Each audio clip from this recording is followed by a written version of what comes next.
वसुदेवसुतं देवं कंसचाणूरमर्दनं देवकी परमानन्दं कृष्णं वन्दे जगद्गुरुम्।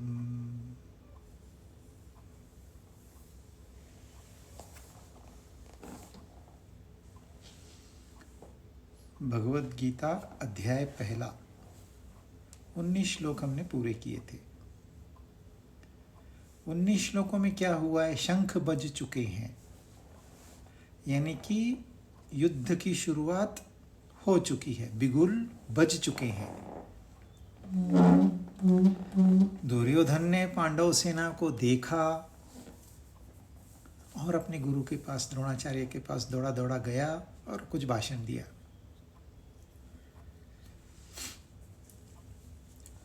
पांडवों के पक्ष में अर्जुन ने कौरवों की सेना को देखा है और वहां अर्जुन की रिएक्शन अलग है। तो ये दोनों पक्षों में शुरुआत से ही एक फर्क स्पष्ट दिखाई देगा। उनका बिहेवियर, उनका चाल चलन, उनकी बात करने का तरीका और युद्ध में उनकी सक्रियता। हालांकि कौरव पक्ष में भी बड़े बड़े योद्धा हैं, परंतु सब जानते हैं कि हम अधर्म के पक्ष में हैं, और पांडवों के पक्ष में सारे जानते हैं कि हम धर्म के पक्ष में हैं। हम स्वार्थ के लिए नहीं यह युद्ध कर रहे, कौरव स्वार्थ के लिए कर रहे हैं। तो ये जो मूलभूत फर्क है, यह संजय ने भी अपने शब्दों में व्यक्त किया है और धृतराष्ट्र को एक हिंट भी दी है।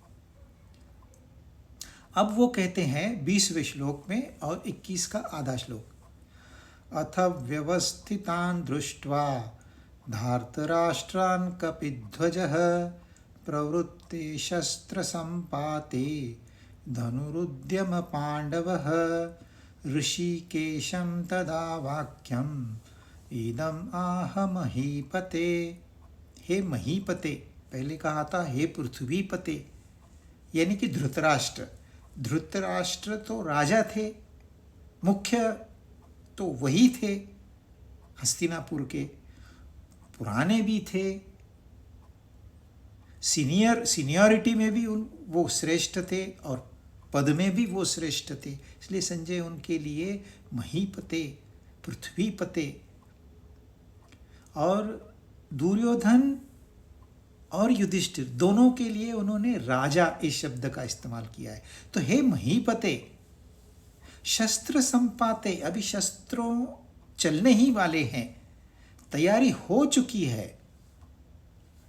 उस समय धृतराष्ट्रान यानी कि आपके यानी कि जो भी आपके साथी है, आपके तरफ से जो युद्ध करने वाले हैं, उनको व्यवस्थित रूप से खड़े हुए देखकर कपिध्वज पांडव यानी कि पांडुपुत्र गांडीव धनुष्य उठा लिया।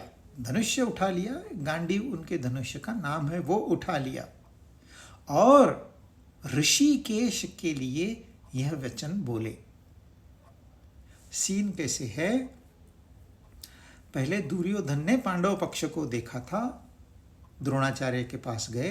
अब अर्जुन जो है, पांडव जो है, उसने एक दृष्टिकोण लगाया, गांडीव हाथ में धारण किया और फिर भगवान श्री कृष्ण से ये वचन कहे। ये मतलब आगे जो आएंगे। तो महीपते का अर्थ भी पृथ्वीपते ही है, यानी कि महाराज, शहंशाह, राजाधिराज। इस तरह से अब युद्ध की शुरुआत तो हो चुकी है। शस्त्र नहीं उठाए गए, शंख उठाए गए हैं। शंख से शुरुआत होती है, ओम ध्वनि से सारी हमारी जितनी भी सिस्टम्स है ओम से शुरू होती है। तो युद्ध भी ओम से ही शुरू होता है। धार्तराष्ट्रान कहने का क्या मतलब है? क्योंकि संजय तो धृतराष्ट्र को ही बयान कर रहे हैं। यदि कौरव कहते तो पांडव भी उसमें आ जाते, लेकिन धृतराष्ट्र ने पहले ही मेरे और पांडव ऐसे डिफरेंस कर दिया है। तो जब पांडव कहेंगे तो पांडुपुत्र हो गए। डिफरेंशिएशन तो धृतराष्ट्र ने स्वयं कर दिया है। अब वहाँ संजय धार्तराष्ट्रान इस शब्द को, यानी कि आपकी तरफ से जो राजा युद्ध करने, उनको सामने खड़े देखकर, धार्तराष्ट्रान का अर्थ ऐसे भी होता है कि जो दुष्ट बुद्धि वाले हैं, जो अधर्म के पक्ष में है, यह भी एक अर्थ होता है। और धृतराष्ट्र के पक्ष वाले, यह भी एक अर्थ होता है। तो संजय कुछ हिंट दे रहे हैं कि भाई देखिए, यहां जो ये बड़ा दिखाई देने वाला पक्ष है, दरअसल है छोटा, मोराली है छोटा। इनका धैर्य उतना नहीं है जितना पांडवों का है, क्योंकि इन्होंने जो राज्य को धारण किया हुआ है यह अन्यायपूर्वक है। और आज भी आप देख लीजिए, कई राजाएं या हेड ऑफ द स्टेट अन्यायपूर्वक दूसरों पे अपनी हुकूमत चला रहे हैं, डायरेक्टली या इनडायरेक्टली। इकोनॉमिकली हो सकता है, फिजिकली भी हो सकता है। आज भी यह स्थिति है। आज भी धृतराष्ट्र मौजूद है बड़ी संख्या में। धृतराष्ट्र हमेशा बड़ी संख्या में मौजूद होते हैं। यही प्रकृति है। कपिध्वज देने का अर्थ है क्योंकि अर्जुन का जो रथ था एक स्पेशल रथ था। उसके ऊपर जो ध्वजा थी, उस ध्वजा के ऊपर हनुमान का चित्र था। और हनुमान पवन पुत्र है और भीम वायुपुत्र यानी कि पवन पुत्र है। तो उस हिसाब से भीम और हनुमान दोनों भाई हो गए। आप कहोगे कहाँ वो रामायण, कहाँ ये महाभारत? वायु तो हमेशा के लिए है। वायु नहीं है तो फिर जीवन कहाँ है? हम आप कहाँ हैं? कहने वाला कोई नहीं, सुनने वाला कोई नहीं, कुछ है ही नहीं। और ढंग से सोचा जाए तो वायुपुत्र हम भी हैं। बगैर प्राण के क्या कोई जीव हो सकता है? तो भीम जो है यह प्राण कोश,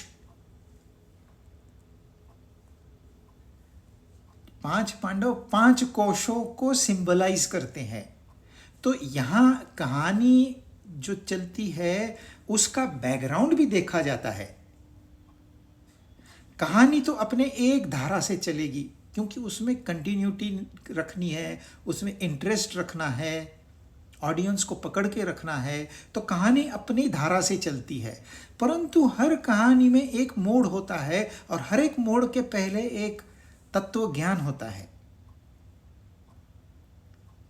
जो शुरुआत में इस गीता को पढ़ते हैं उनके लिए वो तत्व ज्ञान इतना महत्वपूर्ण नहीं है। पहले उनको एक्लेमेटाइज होना है, कथा के साथ एक रूप होना है। पर जब दूसरी बार, तीसरी बार, चौथी बार हम इसी चीज को दोहराते हैं तो ज्ञान गहरा होते जाता है। तो हनुमान जी और भीम हुए तो भाई, प्लस उनकी मुलाकात भी हुई थी। हनुमान जी ने भीम को आशीर्वाद भी दिया था और एक जगह पे उनका गर्व भी खाली किया था, क्योंकि भीम को भी गर्व हो गया था युद्ध के पहले, मेरे जैसा कोई गदा चलाने वाला नहीं है। वो हनुमान की पूंछ नहीं हिला पाए, मतलब बंदर की पूंछ नहीं हिला पाए। और फिर उन्होंने एक बात कही थी, भीम जब तू गर्जना करेगा उस समय उस गर्जना को मैं कई गुना कर दूंगा। क्योंकि भीम की गर्जना कौरवों के पक्ष में जानी चाहिए। तो वायु की जो दिशा है वो महत्वपूर्ण है। तो एक गर्जना से कई कौरवों के धैर्य कम हो सकते हैं। तो इसमें सहायता करेंगे हनुमान। इसलिए हनुमान जी अर्जुन के रथ पे सवार है सिंबॉलिक। और एक तरीका ये भी है देखने का कि वो महान भक्त है। तो रामायण में उन्हें तो राम से ज्ञान तो मिला नहीं, सीधे सीधे भक्ति मिली। तो यहां वो आए हैं कृष्ण से गीता का ज्ञान लेने के लिए। तो कपिध्वज ये डेलीबरेटली, वैसे ये नहीं होता तो भी चल जाता काम, पर कहानी को और रोचक बनाना है और इसमें अर्थपूर्ण उसको प्रेजेंट करना है उसको। तो अब जब पांडव ने कौरव सेना को देख लिया तो पहले उसकी एक्शन क्या है, उसने धनुष्य उठा लिया। देखो ये योद्धा की एक निशानी है, अलर्टनेस, तैयारी। दुर्योधन ने शस्त्र नहीं उठाया, दुर्योधन द्रोणाचार्य के पास गया। हालांकि स्कूल डेज में, गुरुकुल डेज में दुर्योधन ने द्रोणाचार्य का अपमान भी किया हुआ है, पर अब उसे जरूरत है, स्वार्थ है। वेयरएज अर्जुन को तो युद्ध करना है, बस युद्ध करना है सिंपली। तो उसने सीधे पहले गांडी उठा लिया और फिर ऋषिकेश यानी कि भगवान श्री कृष्ण से यह वचन कहे।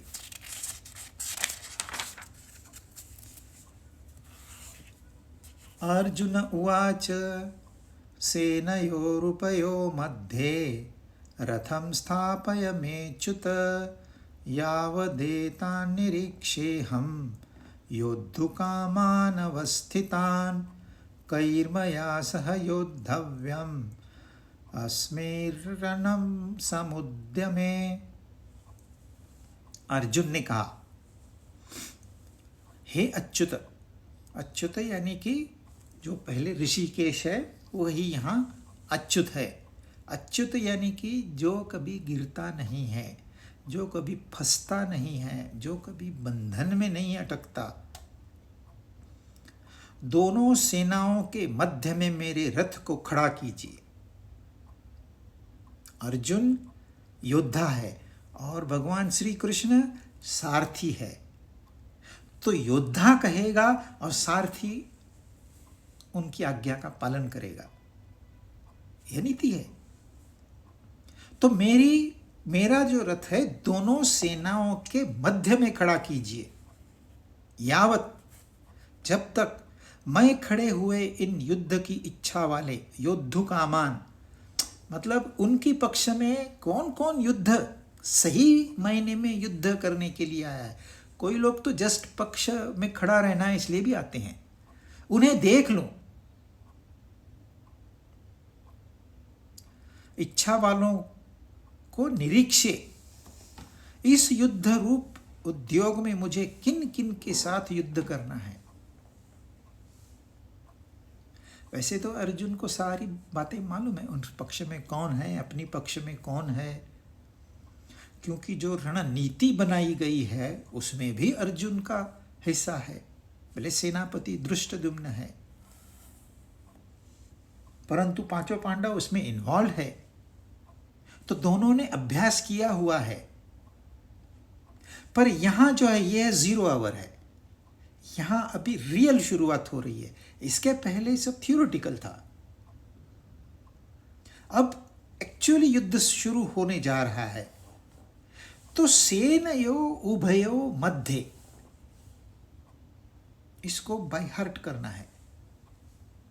दोनों के बीच में एक अधर्म का पक्ष है, वहां सिर्फ ध्यान नहीं देना। धर्म का पक्ष है, वहां भी सिर्फ ध्यान नहीं देना।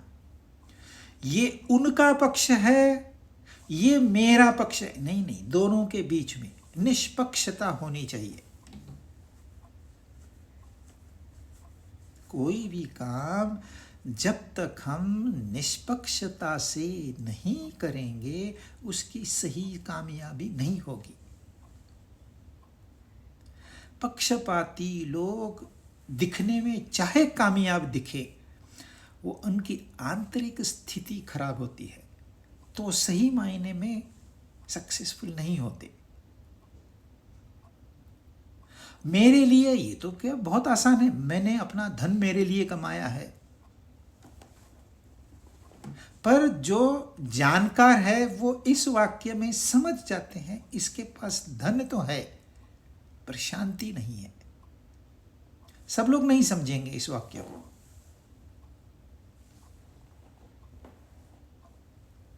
तो यहां अर्जुन का उद्देश्य ये नहीं है कि मैं कौरवों के साथ कैसे युद्ध करूं, कैसे हराऊं। उसकी ये स्थिति है कि यह जो युद्ध है यह धर्म के पक्ष में कैसे जाए, पांडवों के पक्ष में नहीं, मेरे पक्ष में नहीं, या उनके विरोध में भी नहीं। मुझे एक विटनेस की तरह इसको देखना है। इसके लिए दोनों के बीच में, यहां कौरवों की सेना है, यहां पांडवों की सेना है, दोनों के बीच में इतना अंतर है कि एक पार्टी का बाण दूसरे पार्टी को लग सके, न कम न ज्यादा। और उस समय जो बाण चलते थे वो काफी दूर तक जाते थे और उस हिसाब से मेटल के धनुष्य बने हुए होते थे।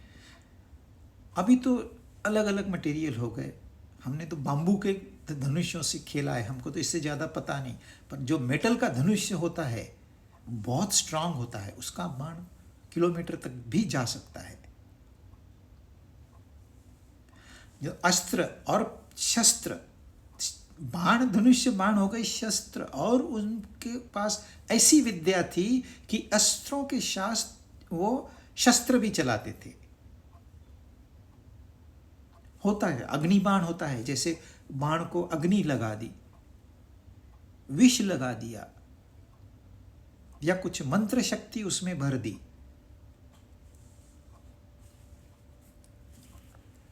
तो अर्जुन का कहना है कि मुझे दोनों के बीच में खड़ा कीजिए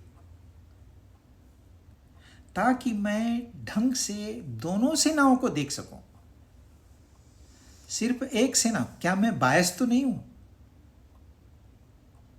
क्या मेरी भी तो कोई गलती हो सकती है। हाँ, हम जब काम करते हैं हमको लगता है हम बड़े परफेक्ट है। We are generally biased. पर अर्जुन का ये स्टांस है कि दोनों के बीच में मुझे खड़ा कीजिए और मैं देखूं कि ये कौन कौन यहां युद्ध करने आया है। यह एक स्ट्रेटेजिक ऑब्जर्वेशन भी है। यह युद्ध में महत्वपूर्ण है, कौन कहां खड़ा है। आप एक ही साथ में सबके साथ युद्ध नहीं कर सकते, तो आपने अपने बराबरी का चुनना है। तो वो कहां खड़ा है, उसके प्रोटेक्शन में कौन है, उसके साथ में कितने सैनिक है, उसका रथ कैसा है, उसका सारथी कौन है, इसका भी स्टडी करना होता है। तो युद्ध नीति के दृष्टिकोण से भी यह ऑब्जर्वेशन महत्वपूर्ण है। आजकल ड्रोन से सर्वे करते हैं या फिर पनडुब्बियां भेजते हैं अभ्यास करने के लिए, या फिर जहाज ही भेज देते हैं। अपनी स्ट्रेटेजी को यदि बदलना है तो शत्रु पक्ष में क्या क्या स्ट्रेंथ्स है ये पता होनी चाहिए। वही बात यहां पर है कि देखो तो सही कौन कौन युद्ध में आया है, यानी कि कौन कौन कहां खड़ा है, किस पोजीशन में है और किसकी क्या स्ट्रेंथ है। कोई तलवार वाले होंगे, कोई भाले वाले होंगे, कोई गदा वाले होंगे। परंतु अर्जुन का यह जो बात है सेनयो उभयो मध्ये, यह एक महत्वपूर्ण बात है। 23 योत्स्यमानानवेक्षेऽहं य एतेऽत्र समागताः धार्तराष्ट्रस्य दुर्बुद्धे युद्धे प्रियचिकीर्षवः। दुर्बुद्धे यानी कि दुष्ट बुद्धि वाले। दुष्ट बुद्धि वाले कौन है? यहाँ मुख्यत्व धृतराष्ट्र अंधे है, यानी कि अज्ञान है, इग्नोरेंस है। और जहां इग्नोरेंस होता है वहां बुद्धि कोई तीक्ष्ण या सूक्ष्म थोड़ी होती है, वहां दुर्बुद्धि होती है। बुद्धि नहीं है ऐसे नहीं है, बुद्धि है, पर वह गलत कार्य में लगते रहती है क्योंकि सत्य का ज्ञान नहीं है। अज्ञान की वजह से ही इस संसार में दुख फैला हुआ है। अज्ञान की वजह से ही इंसान मनुष्य की बुद्धि ठीक से काम कर नहीं रही है। वो भौतिक में तो बहुत ज्यादा काम कर रही, क्योंकि उसमें स्वार्थ छुपा हुआ है। पर जब निस्वार्थ की बात आती है, मानवता की बात आती है, सत्य की बात आती है, तो यह बुद्धि छुप जाती है कहीं। तो दुर्बुद्धे का यानी कि सीधे सीधे दुर्योधन, धार्तराष्ट्र से यानी कि दुर्योधन, जो धृतराष्ट्र को रिप्रेजेंट कर रहा है। देखा जाए तो धृतराष्ट्र दोनों पक्षों के राजा है, परंतु उन्होंने अपने मेरे पुत्र और पांडु पुत्र ये भेद कर लिया है। अब भेद कर ही लिया है तो उस भेद के आधार पर ही बात आगे बढ़ेगी। तो अर्जुन कहते हैं दुर्बुद्धे धार्तराष्ट्र से युद्धे प्रिय चिकीर्षव, जिनको युद्ध करने की बड़ी प्रबल इच्छा है। पांडवों को युद्ध करने की इच्छा नहीं थी, उन्होंने तो संधि प्रस्ताव भी भेजा। उन्होंने इतना भी किया, चलो हम पूरा राज्य छोड़ देते हैं, 5 गांव दीजिए। पर जब वो नहीं माने तो युद्ध के सिवा और कोई चारा पांडवों के पास था नहीं। और दुर्योधन ने भी ये कहा, चलो आपको चाहिए तो आप युद्ध में जीत लो। यह होती है दुर्बुद्धि। जो राजा लोग इस सेना में आए हुए हैं, युद्ध करने के लिए उतावले हो रहे हैं, उनको मैं एक बार देख लूं, ऑब्जर्व कर लूं। अर्जुन को किसको कह रहे हैं? भगवान श्री कृष्ण को। भगवान श्री कृष्ण अंतर्यामी है, वो सब कुछ जानते हैं। अब अर्जुन की स्थिति ये है, गांडीव हाथ में है, कहते हैं दोनों सेनाओं के बीच में मुझे ले चलो, मैं देखूं कि मेरा अपोनेंट कौन कौन है, किस किस के साथ। यानी कि अर्जुन की पूरी तैयारी है, बस अब बाण चलाने की देरी है। तो भगवान श्री कृष्ण ने अर्जुन का मैसेज ले लिया, दोनों सेनाओं के बीच में मुझे ले चल, और मैं देखूं, किसको देखूं? इन कौरवों को, इन धृतराष्ट्र के पक्ष वाले लोगों को मैं देखूं, भले राजा हो या सैनिक हो, एक बार देखूं तो सही। तो भगवान क्या करते हैं, ये संजय कह रहे हैं धृतराष्ट्र को। एव मुक्तो ऋषिकेशः गुणाकेशेन भारत सेनयोरुभयोर्मध्ये स्थापयित्वा रथोत्तमं भीष्मद्रोणप्रमुखतः सर्वेषां च महीक्षिताम् उवाच पार्थ पश्यैतान् समवेतान् कुरुनिति। 24 और 25वां श्लोक है। एवं मुक्त, अर्जुन ने जो कहा इसके पहले, एवं मुक्त, इस तरह से, हे भारत, यानी कि हे राजन, हे महीपते, हे पृथ्वीपते, यानी कि हे धृतराष्ट्र, गुणाकेश यानी कि अर्जुन, अर्जुन ने ऐसे ही कहने पर ऋषिकेश ने दोनों सेनाओं के मध्य भाग में, अर्जुन ने क्या कहा? दोनों सेनाओं के मध्य में मुझे खड़ा करो। और कृष्ण ने क्या किया? दोनों सेनाओं के मध्य में, लेकिन भीष्म द्रोण पर प्रमुखता, जहां भीष्म और द्रोण खड़े हैं वहां पर रथोत्तमम, सर्वश्रेष्ठ रथ को खड़ा करके इस प्रकार कहा कि हे पार्थ, इन इकट्ठे हुए कुरुवंशियों को देख। कुरुवंशी कौन है? कौरव भी है, पांडव भी है। अब भगवान ने ये कहा क्या तू पांडवों को भी देख, कौरवों को देख? नहीं, उन्होंने इतना ही कहा कुरुवंशियों को देख। अच्छा, कुरुवंशियों में भी सारे कुरुवंशी नजदीक से दिखाई देंगे क्या? नहीं, नजदीक से दिखाई देंगे ये दो लोग, भीष्म और द्रोण। और भीष्म और द्रोण ये कौरवों पक्षों के सर्वश्रेष्ठ भी है, सात्विक भी है, ज्ञानी भी है और पांडवों के पक्ष में भी है। इतना ही नहीं, ये दोनों अर्जुन को अत्यंत प्रिय भी है।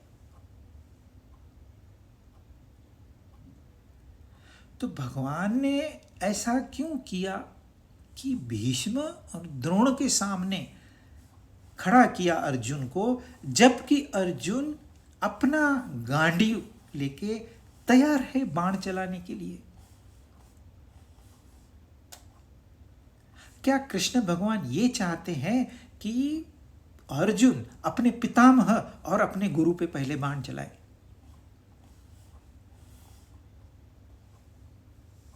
अर्जुन ने क्या कहा? सेनयो उभयो मध्य, दोनों सेनाओं के बीच में मुझे खड़ा करो।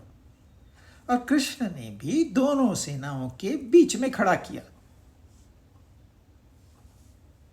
पर आगे पीछे तो कहा नहीं था।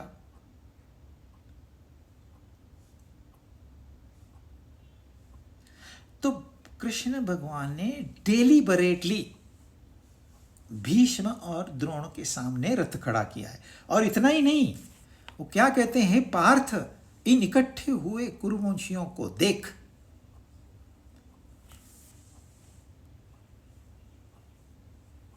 किसको देख? दुर्योधन को देख नहीं, शकुनी को देख नहीं, देख कौन खड़े हैं तेरे साथ युद्ध करने के लिए? तेरे पितामह, तेरे गुरु।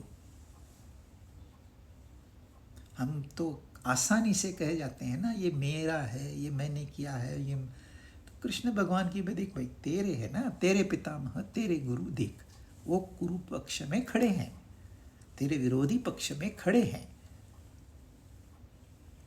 और यदि यही रथ दुर्योधन दुशासन के सामने खड़ा होता तो अर्जुन बाणों की बौछार कर देते।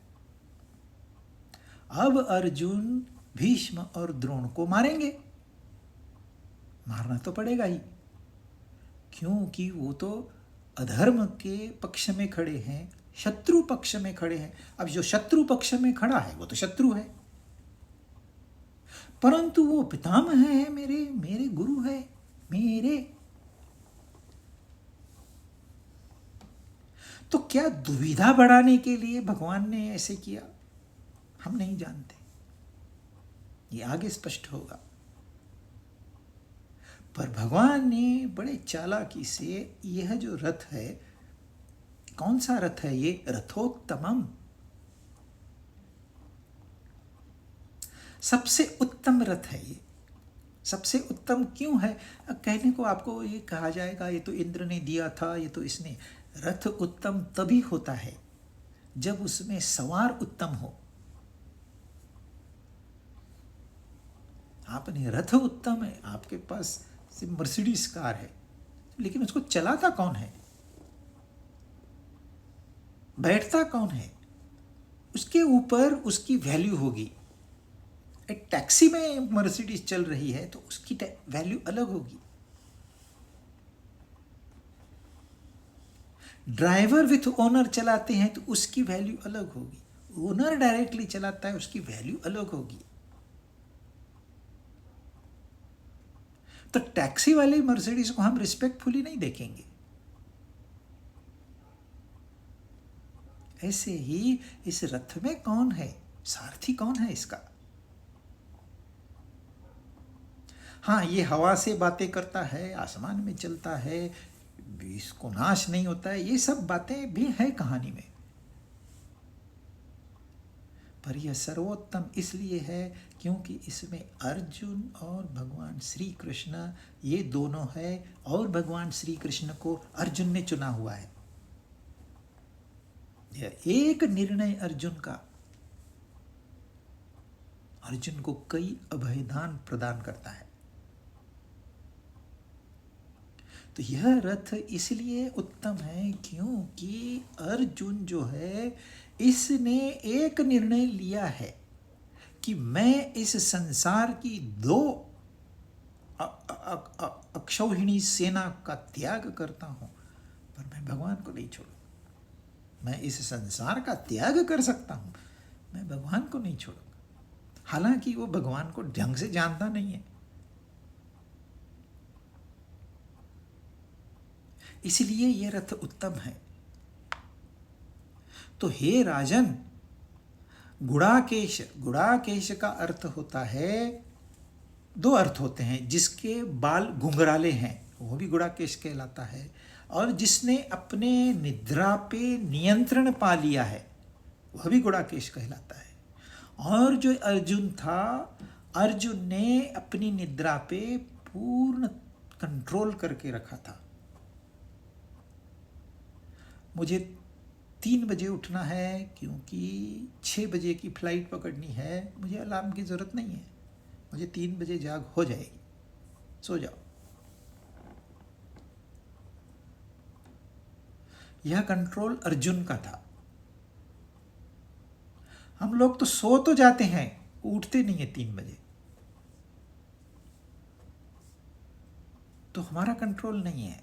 तो गुड़ाकेश अर्जुन, जिसने निद्रा पे विजय प्राप्त कर ली, और ऋषिकेश यानी कि भगवान श्री कृष्ण, जिनके इंद्रियों पे पूर्ण तावा है और जिनके बगैर कोई इंद्रिय कार्यरत हो ही नहीं सकता। सिर्फ इंद्रिय नहीं, मन बुद्धि भी। तो हे भारत यानी कि हे धृतराष्ट्र, गुड़ाकेश यानी कि अर्जुन ने ऋषिकेश को यानी कि भगवान श्री कृष्ण को जैसे कहा था,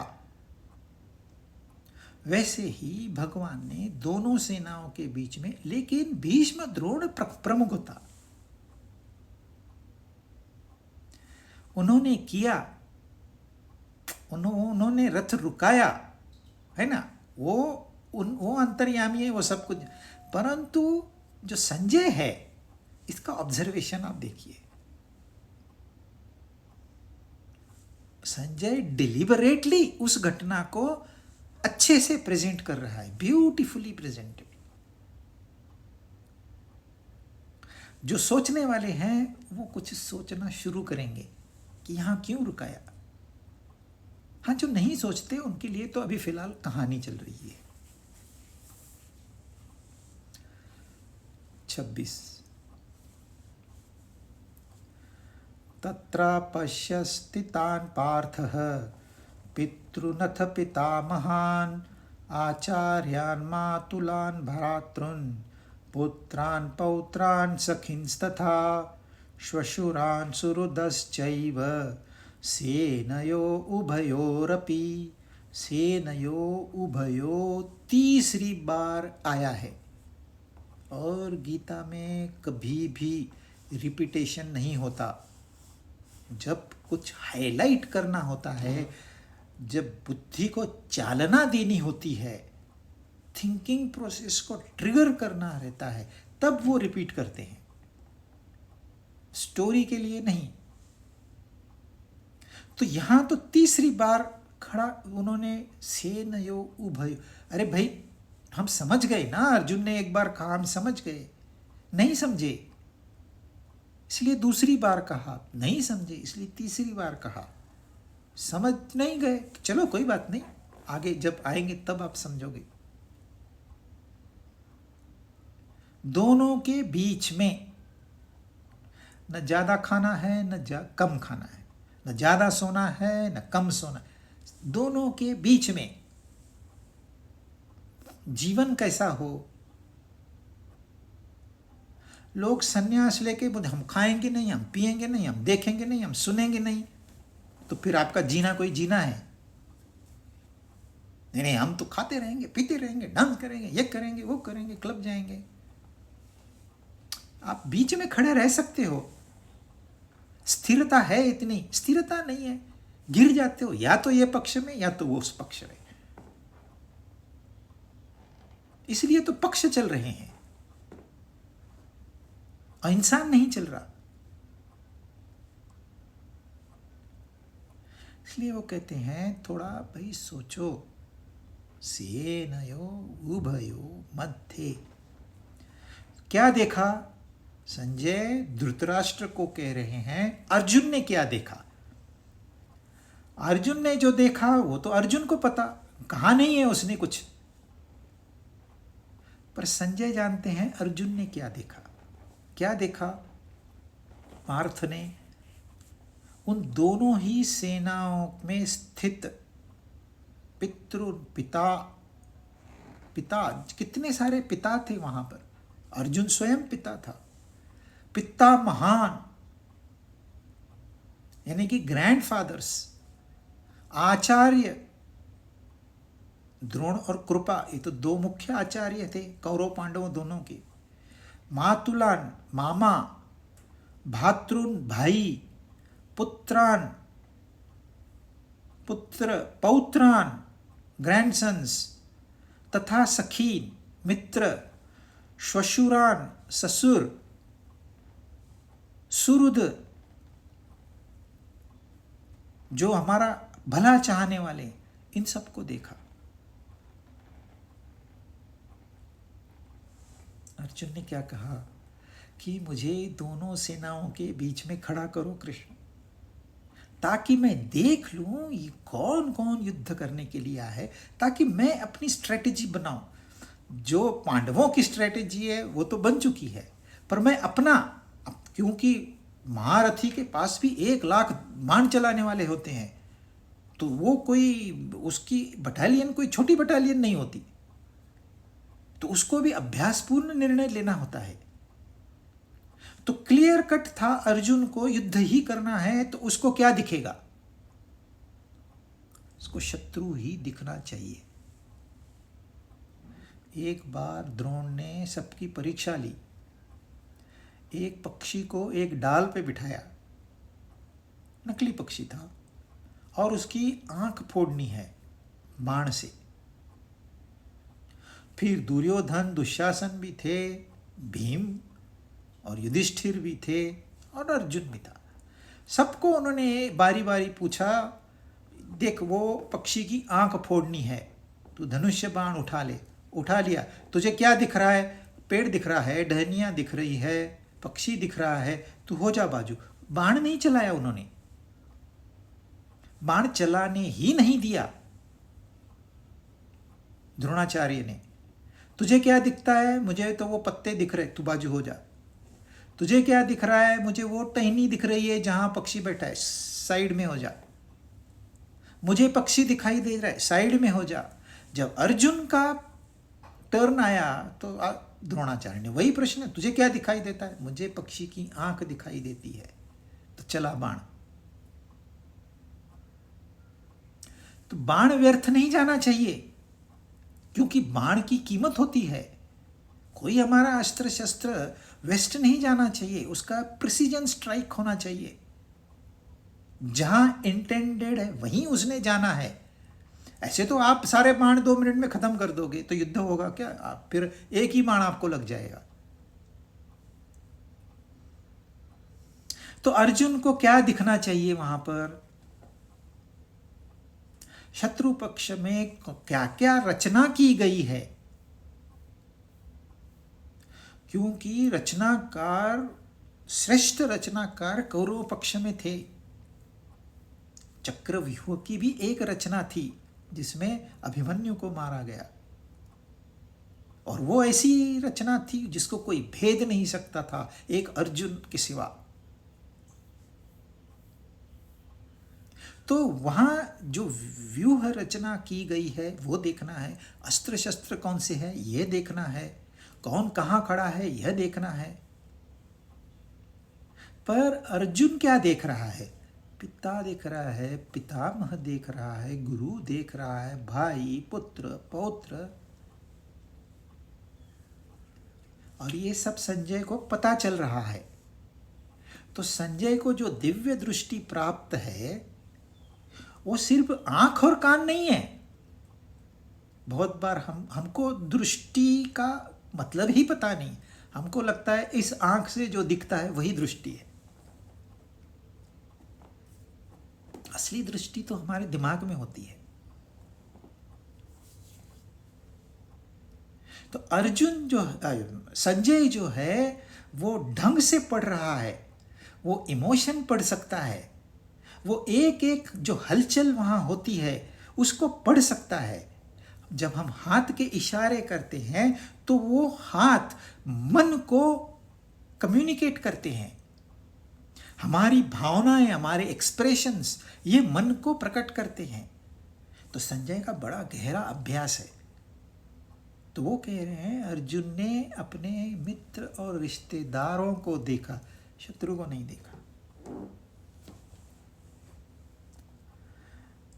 तान समीक्ष्य स कौन्तेयः सर्वान् बन्धून् अवस्थितान् कृपया परयाविष्टः विषीदन्नितदम्ब्रवीत्। अवस्थितान, अपनी अपनी जगह पर स्थित उन संपूर्ण बंधुओं को, बांधवों को, स्वजनों को समीक्ष देखकर कौन्तेय अर्जुन अत्यंत डरपोक अवस्था में युक्त होकर दुख करते हुए ऐसा बोले। क्या बोले वो आगे, परंतु अर्जुन की स्थिति संजय बयान कर रहे हैं कि अर्जुन का चेहरा ही गिर गया, सूख गया, छोटा हो गया, वो भाव विभोर हो गया। भावनाओं ने उसके ऊपर कैप्चर कर लिया, उसको, उसका ताबा पा लिया। और जो अर्जुन महाबलवान है, महारथी है, धैर्यवान है, धर्म के पक्ष में है, वो डर गया। अब जो उसकी अवस्था दिख रही है संजय को कि यह डरा हुआ अर्जुन है। धृतराष्ट्र के लिए तो गुड न्यूज है, परंतु ऐसा होना नहीं है। अच्छा, कृपया आविष्ट यानी कि वो दुर्बलता से युक्त हो गया, यानी कि दुर्बलता आ गई, दुर्बलता है नहीं। अर्जुन में दुर्बलता कहां से आएगी, कोई सोच भी नहीं सकता। ओरिजिनल अर्जुन तो धैर्यवान है, बलवान है, ताकतवान है। वो क्या युद्ध से भागने की भी सोच सकता है? सोच भी सकता है, करना तो छोड़ दीजिए, उसके मन में एक विचार तक नहीं आ सकता। परंतु यहां उसकी भावनाएं कुछ और बता रही है। और उसने देखा क्या है? आप्तेष्टों को देखा है, अपने स्वजनों को देखा है, शत्रु को तो देखा ही नहीं उसने। या तो आपको शत्रु दिखाई देगा या तो अपने बांधव दिखाई देंगे, है तो बांधव। दुर्योधन भले ही विपक्ष में हो, बचपन में तो ये साथ हंसे बड़े खेले हुए हैं, है तो अपने ही। तो उसने जो पिता देखे, पितामह देखे, गुरु देखे, मामा देखे, तो थे ही ना। लेकिन ये उस शंखनाद के पहले भी थे। तब अर्जुन को ध्यान में नहीं आया कि मेरे मामा, मेरे पुत्र पौत्र खड़े हैं उस पक्ष में, तब उसके ध्यान में नहीं आया। तो बोला सेनयो उभयो मध्य स्थापयित्वा रथम मम। तब तो बड़ा गांडीव लेके एकदम आए युद्ध करने के लिए। और अचानक जब उसने देखा कि ये तो मेरे स्वजन खड़े हैं, तो अचानक से उसकी भावनाओं में फर्क पड़ गया।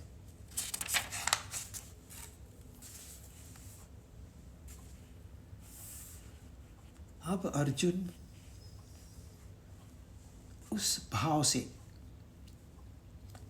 थोड़ा सा दुर्बलता है, दुख है, लाचारी है।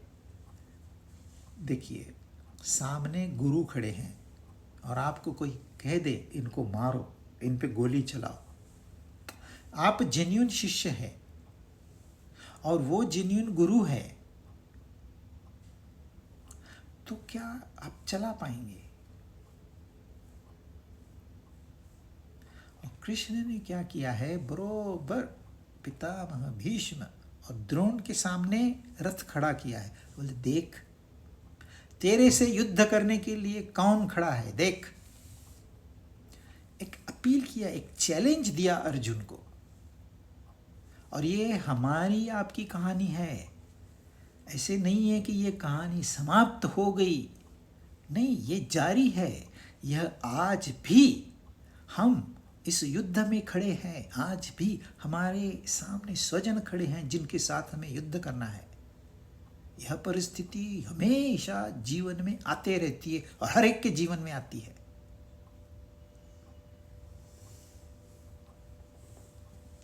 उस परिस्थिति में अर्जुन उवाच दृष्टवेमं स्वजनं कृष्ण युयुत्सन् समुपस्थितं सीदन्ति मम गात्राणि मुखं च परिशुष्यति वेपथुश्च शरीरे मे रोमहर्षश्च जायते गाण्डीवं संसृते हस्तात् त्वक्चैव परिदह्यते न च शक्नोम्यवस्थातुं भ्रमतीव च मे मनः। एक योद्धा और ये डायलॉग मैच हो ही नहीं सकते। पर अर्जुन उस स्थिति में क्या करे? हे कृष्ण, अर्जुन को कृष्ण नाम बहुत प्रिय है और कृष्ण को पार्थ यह नाम बहुत प्रिय है। पार्थ होता है पृथ्वी का पुत्र, धरती का पुत्र, जो धृतराष्ट्र को संबोधित किया पृथ्वी का पति। पार्थ होता है पृथ्वी का पुत्र। तो हम सब तो पृथ्वी से ही पैदा हुए हैं, तो हम भी सारे पार्थ ही है। और कृष्ण है अननोन। कृष्ण का मतलब होता है काला। जैसे हम रात को आकाश में देखते हैं, चांदनी नहीं है, चंद्रमा नहीं है, तो वहाँ अंधेरा दिखाई देता है, होता नहीं है, हमें दिखाई देता है अंधकार, यानी कि यहाँ रोशनी नहीं है। हालांकि रोशनी है लेकिन हमें पता नहीं है। जो है और हमें पता नहीं है वह कृष्ण है। इसलिए अर्जुन के मुख में कृष्ण यह शब्द दिया। हे कृष्ण, युद्ध की इच्छा वाले इन कुटुंब समुदाय को, यानी कि स्वजन को, अपने लोगों को अपने सामने उपस्थित देखकर, अपने ही स्वजनों को युद्ध भूमि में अपने ही सामने, यानी कि शत्रु पक्ष में देखकर मेरे अंग शिथिल हो रहे हैं। गलित गात्राणि, सीदंती गात्राणि, मुख सूख रहा है तथा शरीर में कपकपी आ रही है। ये सारे के सारे हमारे कभी न कभी के अनुभव हैं। रोंगटे खड़े हो रहे हैं, हाथ से गांडीव धनुष्य गिर रहा है, त्वचा जल रही है और मेरा मन भ्रमित सा हो गया है। खड़े रहने में भी मैं असमर्थ हूं। I can't stand on my feet. Arjun की दशा बहुत ही दयनीय है। और यही हमारे अनुभव है। इसी परिस्थिति से हम भी कभी न कभी तो गुजरे हैं या गुजरेंगे। लेकिन क्यों? दृष्टमेवं स्वजनम, स्वजनों को देखा। देखना क्या चाहिए? जब आप युद्ध भूमि में आए हो अस्त्र शस्त्रों के साथ, तो आपको क्या दिखाई देना चाहिए? पक्ष कोई भी हो, आपको शत्रु दिखाई देना चाहिए। लेकिन अर्जुन को शत्रु नहीं दिखाई दिए, अर्जुन को स्वजन दिखाई दिए। एक फंडामेंटल मिस्टेक है यहां पर। आप युद्ध में आए हो, एक 56 राइफल है, सामने शत्रु का दल है, आपको क्या दिखाई देगा? 1972 के युद्ध में ऐसी परिस्थिति आई। एक मित्र पाकिस्तान की तरफ से था, उसी का दूसरा मित्र भारत की तरफ से था, दोनों युद्ध करने आए। पर वो मित्र है कि शत्रु है, आपने एक ही बार कहना है। ये नहीं चलेगा मेरा शत्रु मेरा मित्र है। यहां आपको क्या दिखाई दे रहा है?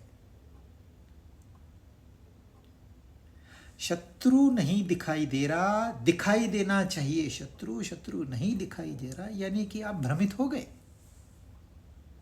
अब भ्रमित इंसान का बिहेवियर ऐसे होता है, शरीर से ताकत ही निकल गई। हम ये कहते हैं, कहने में तो बड़ा आसान है, परंतु ये जब परिस्थिति किसी के ऊपर वैसी आती है, कोई बड़ा संकट आ जाता है, किसी की मृत्यु हो गई, कोरोना के समय में लोगों की ऐसी हालत हो गई थी, भाई मेरा या मेरी कोई हॉस्पिटल में है, ऑक्सीजन तो है ही नहीं, अंग शिथिल हो गया, मुख सूख गया, शरीर में कपकपी आ गई। कपकपी क्यों आती है? क्योंकि हमारी एंजाइटी की सीमा हम पार कर जाते हैं। उस स्थिति में बहुत बार हम इमोशनली इतने चार्ज्ड हो जाते हैं, सडनली कोई चिल्ला उठता है, किसी के हाथ पैर कांपने लगते हैं। पहले तो उदाहरण देते, जंगल से जा रहा, अचानक बाघ सामने आ गया तो क्या करोगे? पर आजकल के चैलेंजेस बाघ से भी बड़े हैं। शेयर मार्केट क्रैश हो गया, क्या करोगे? आपकी तो बड़ी इन्वेस्टमेंट है, आत्महत्या करेंगे। जो नहीं कंट्रोल कर पाएगा वो क्या करेगा? अभी तो काफ़ी सिक्योरिटी स्ट्रांग हो गई है, लेकिन पहले ज़माने में ऐसे होता था, ऑफिस से सीधा कूद गया, शेयर मार्केट क्रैश हो गया, इसने सीधे जंप लगा दी। कप कपी वगैरह बताने का समय भी नहीं। अर्जुन बता तो रहा है। तो ऐसी परिस्थिति हमारे जीवन में आती है, नहीं आई है, नहीं आएगी, इसकी कोई गारंटी नहीं है। अर्जुन ने कभी सोचा था कि मेरे हाथ से गांडीव गिर पड़ेगा? कभी नहीं सोचा था, सपने में भी नहीं। पर यहां अर्जुन ने धर्म अधर्म भूल गया, शत्रु मित्र भूल गया, और उसको अपने मेरे स्वजन दिखाई दिए। तो यह बड़ी गंभीर परिस्थिति है, और हमने इस परिस्थिति से बचने के लिए अपनी तैयारी अभी से ही करके रखनी है। मेरी त्वचा जल रही है। आजकल बहुत लोग ये कंप्लेंट कर रहे हैं, मेरे पेट में जलन होती है। Same thing.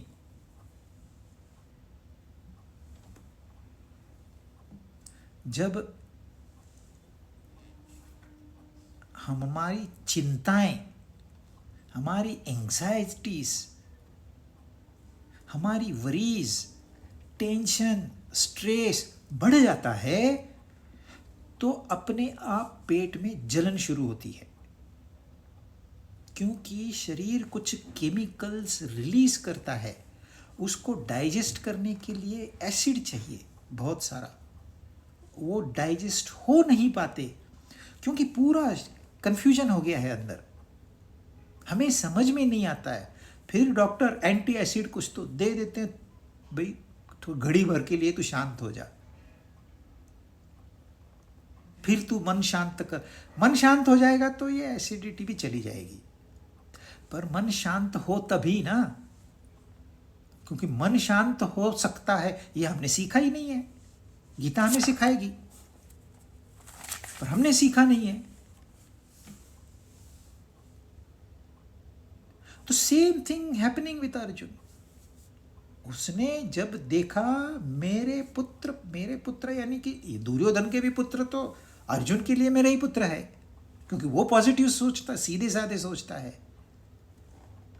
अरे अपने पुत्र को मारना है और वो मेरे पुत्र को मारेंगे, मतलब पुत्रों को मरना है, अपना ही वंश को खत्म करना है। बात भी सही है, एक दृष्टि से तो सही लगेगा आपको, पर सही है नहीं। तो उसके भी पेट में जलन हो रही है, पूरा शरीर जल रहा है। और कृष्ण भगवान ये जानते हैं, क्योंकि जब उन्होंने रथ बीच में खड़ा किया ना दोनों के सामने, तब उनको पता था क्या होने वाला है और ये होना जरूरी है, यह महत्वपूर्ण है। तो अर्जुन की स्थिति ऐसी है कि वो खड़े भी नहीं रह सकता। तो अर्जुन कुछ अपना लॉजिक, अपना ज्ञान, अपना तत्व ज्ञान प्रकट करेगा, लेकिन आज नहीं, वो अगली बार।